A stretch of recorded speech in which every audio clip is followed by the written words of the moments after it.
इस संसार में सबसे बड़ी प्रॉब्लम है सरवाइव करना। सरवाइव करने के लिए पैसे की जरूरत होती है। जिसके पास पैसा होता है उसकी रेस्पेक्ट होती है।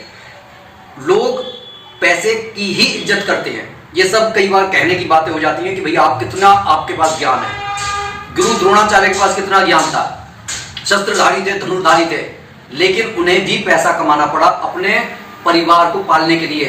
आपने अगर महाभारत की कथा नहीं पढ़ी है तो उस स्टांजा को जाकर पढ़ लीजिए, जहां पर अपने बेटे को दूध देने के लिए उनके पास ना गाय थी ना दूध खरीदने के लिए पैसे थे, और इसी से वह जीवन से विचलित होकर वो हस्तिनापुर की तरफ निकल गए। हमारे सभी यूट्यूब फैमिली को बहुत बहुत जय जय श्री सीताराम। देखिए, हम लोगों के जीवन में बचपन से ही चमत्कार का विशेष महत्व है।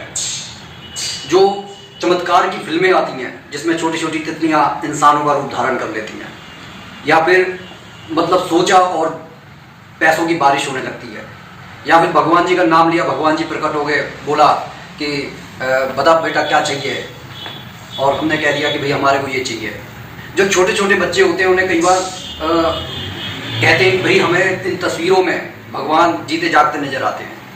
कहने का ये अर्थ है कि चमत्कार इस दुनिया में एक विशेष महत्व रखते हैं, लेकिन ये जानते बूझते भी कि इस दुनिया में चमत्कार होते हैं। लोग जब प्रैक्टिकली जीने लगते हैं तो उनका ये विश्वास होता है कि भाई अब चमत्कार में कुछ नहीं रखा, साधना में कुछ नहीं रखा, बस अपना पेट पालो, अपने परिवार का पेट पालो, किसी भी तरीके से बस जीवन काट ले।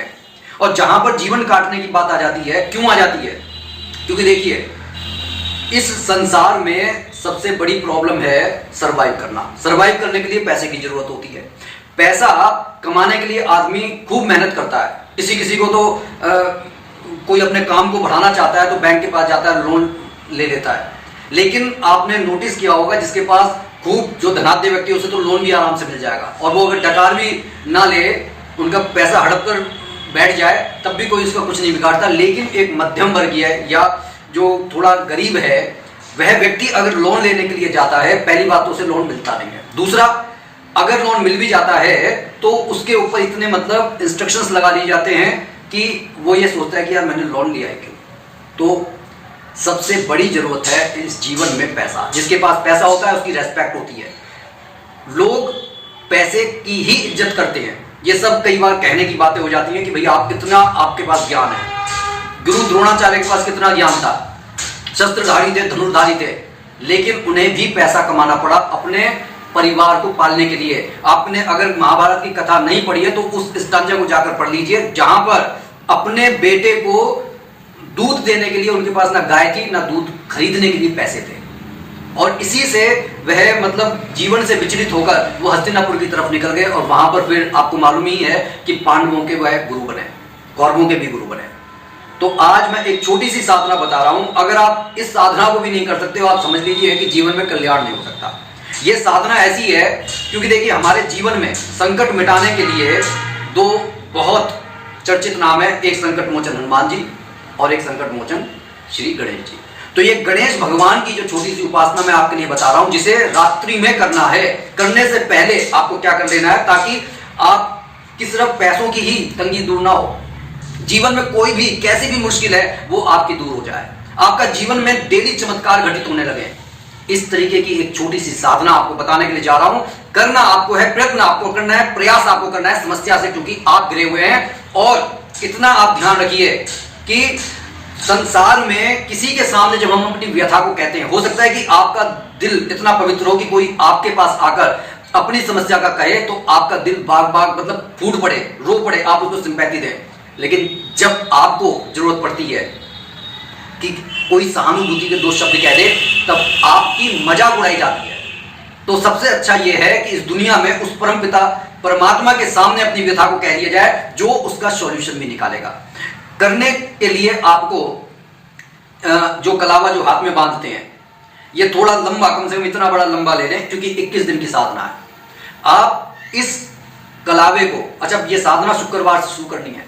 आपको करना क्या है कि थोड़े से पानी में हींग डालकर, हींग का तांत्रिक विधान में बहुत महत्व है, नहीं मालूम तो गूगल पर सर्च मार के देख लेना। थोड़ी सी हींग आप पानी में डाल दें, थोड़ा सा ही पानी, ज्यादा पानी नहीं, उसमें वो जो आपने इतना बड़ा कलावा लिया है वह उसके अंदर डूब जाए।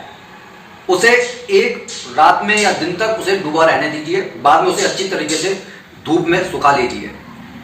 ठीक है, जब वो बिल्कुल सूख जाएगा, अब आपको एक पत्थर का दिया इस्तेमाल करना है। ना आपको इसमें मतलब स्टील वगैरह का दिया इस्तेमाल नहीं करना, पीतल का दिया इस्तेमाल नहीं करना, पत्थर का दिया एक आप अमेजॉन वगैरह से आप ऑर्डर देकर मंगवा सकते हैं। ठीक है, अब आपको वो पत्थर का दिया अपने सामने रख लेना है। उसके अंदर आप सबसे पहली प्रायोरिटी है कि घी जो हमारा होना चाहिए वो गाय का देसी घी हो तो बढ़िया है, ना हो तो फिर तिल का तेल आप इस्तेमाल कर सकते हैं। साधना ये रात्रि में लगभग 11:45 बजे आपको करनी है। अब आपको करना क्या है, एक शांत कमरे में शांत चित्त होकर बैठ जाइए। बैठने के बाद में ये दिया आपके लगभग इतनी ऊंचाई पर होना चाहिए जहां पर आपको इस तरीके से या नीचे ना देखना पड़े, लगभग आपके सामने इस तरीके से देखना हो।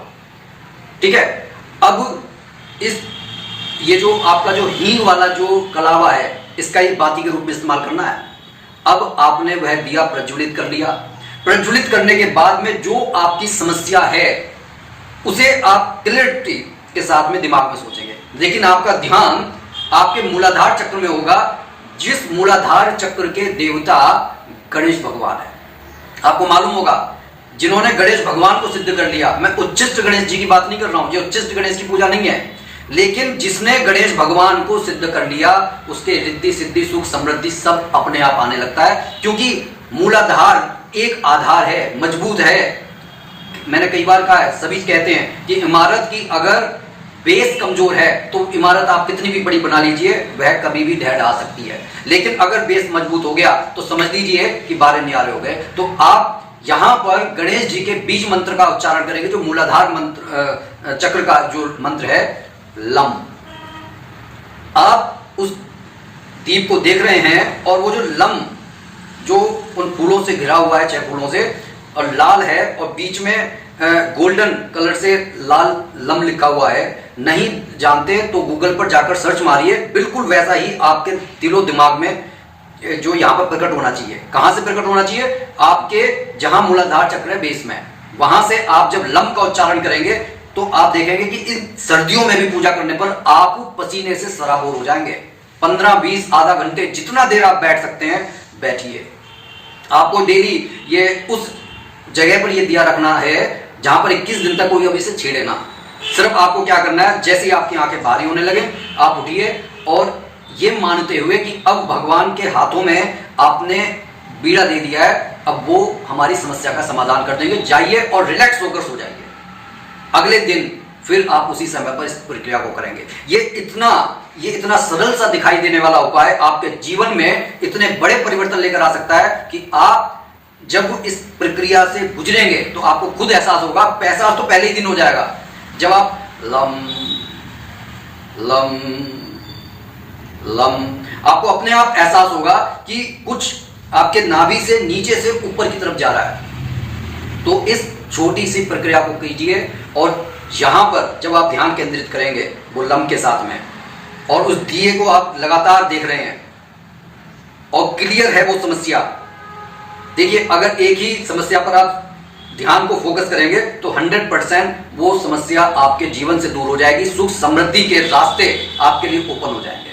तो इस वीडियो को ज्यादा से ज्यादा शेयर कीजिए और इस उपाय को अपने जीवन में करके देखिए, क्योंकि देखिए बिना करे सिर्फ होल्ला करने से कुछ नहीं होता, लेकिन आप करेंगे तो आपको इसके अपेक्षित परिणाम देखने के लिए मिलेंगे। जाते जाते कमेंट बॉक्स में इष्ट देव का नाम जरूर लिख दें और ज्यादा से ज्यादा शेयर करें, क्योंकि शेयर करेंगे तो हो सकता है कि कुछ लोगों को भी इससे लाभ मिल सके। इसी के साथ मैं अपनी वाणी को विराम दे रहा हूं। बोलिए जय जय श्री सीताराम।